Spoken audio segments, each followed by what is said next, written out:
Hi, I'm John Park. Look what we've got today. This is a giant blade from a wind generator. Now, a generator with blades this large can put out 20 kilowatts, which is enough to power a small neighborhood. Today on the Maker Workshop, we're going to build our own wind generator, one with slightly smaller blades, like this. Now, this isn't going to take you off the grid, but it will charge a 12-volt storage battery. And the best part about this project is that it demystifies the process of turning wind into electricity. The first question is, where do you get a generator? Well, you can turn a motor into a generator. Like this one, we pulled it from an old treadmill. And it's perfect for our project because it has this removable flywheel that we can attach the turbine blades to.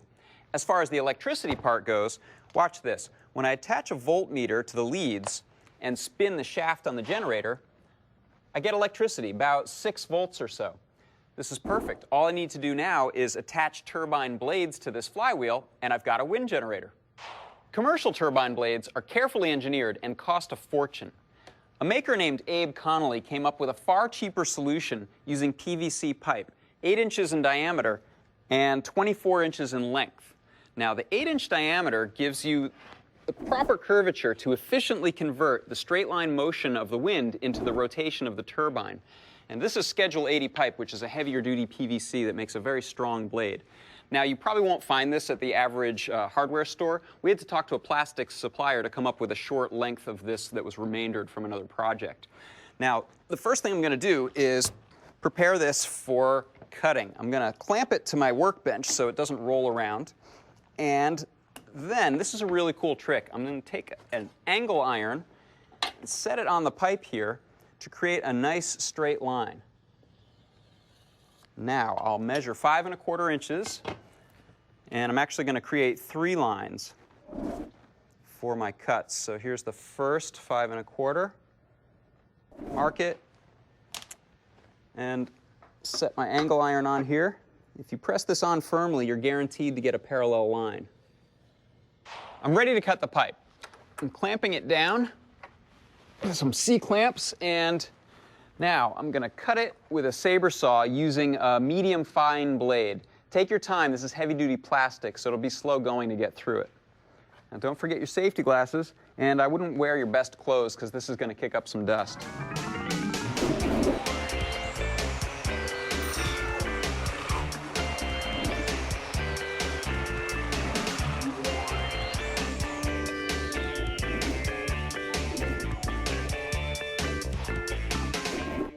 All right, I finished cutting out my blanks, and I'm actually going to be able to get 2 blades out of each of these. You can see where I've marked it up. That's how it's going to cut.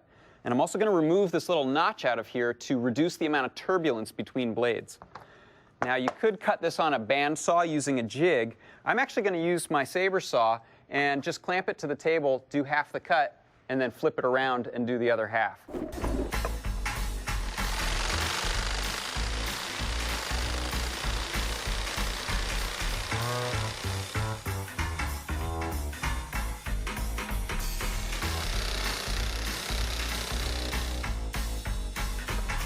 I finished cutting out all 3 of my blades. Now I want to shape them into a wing shape. This will transfer the most wind to the generator. The way to do that is to put a rounded profile into this leading edge, that's the shorter one, and a tapered profile into the trailing edge. I'm going to use a sander to do this, but I'm going to be careful to stop about 2 inches from the end so that I can secure my bolts here. And make sure that you wear goggles and a mask for this. It's going to kick up a lot of dust.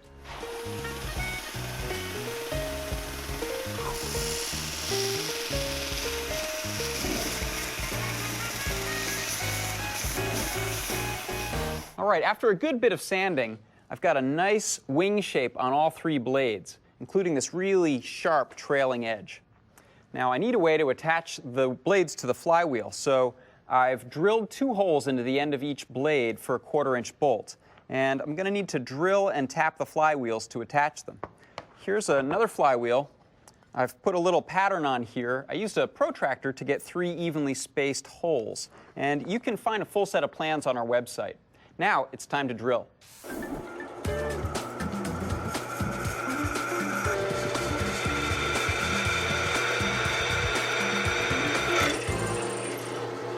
I I need to thread these holes for a 1/4-inch bolt, so I'm going to use a 1/4-inch tap wrench.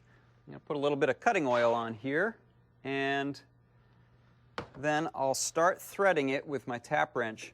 And the trick here is to go in like a half turn and then back out to let some of the metal chips fall through. Do it nice and steady so that you get a good straight threading into the metal, and once I'm all the way through the flywheel, I'm done. Okay, I've tapped all 3 holes in the flywheel, and now I've attached the blades using 1 bolt each. Now I'm going to measure the distance between the blade tips. I want these to be perfectly even so that I know where to drill the other 3 holes in the flywheel. Now this exact alignment of the blades is critical to get optimal performance of the wind generator. We need to put the generator on a frame that can point into the wind. So I've built one out of some channel aluminum, and I've attached a tail here. Now I made this tail out of sheet metal, put a pattern on it, and cut it out with some tin snips. Watch out, because you'll get some sharp corners and edges, so you can deburr that with a file. Now, the whole frame is going to sit on a pipe flange like this. That's where it's going to pivot. So I'll attach that using a bolt and washer and screw a nut on through the other side. We'll attach the wind generator to a piece of 1.5-inch pipe. You can get this at a steel yard. Here I've attached it to a floor stand so that I can set it up. So that the frame can spin freely in the wind, I'm going to attach it to a pipe union. The way this works is I'll set these 2 together and screw this on, but leave it just a little bit loose so that this spins freely. Now I'm ready to screw the frame on. I'm just attaching this pipe flange to the pipe nipple, and now this will turn freely. So now it's time to attach the generator. I've attached the motor to the frame with a couple of hose clamps. Just going to tighten this one down, and now I'm going to get my finished blade assembly. I'm going to attach this to the shaft of the motor. Now, to make this a little easier to work with, I cut a notch with a hacksaw into the end of the shaft.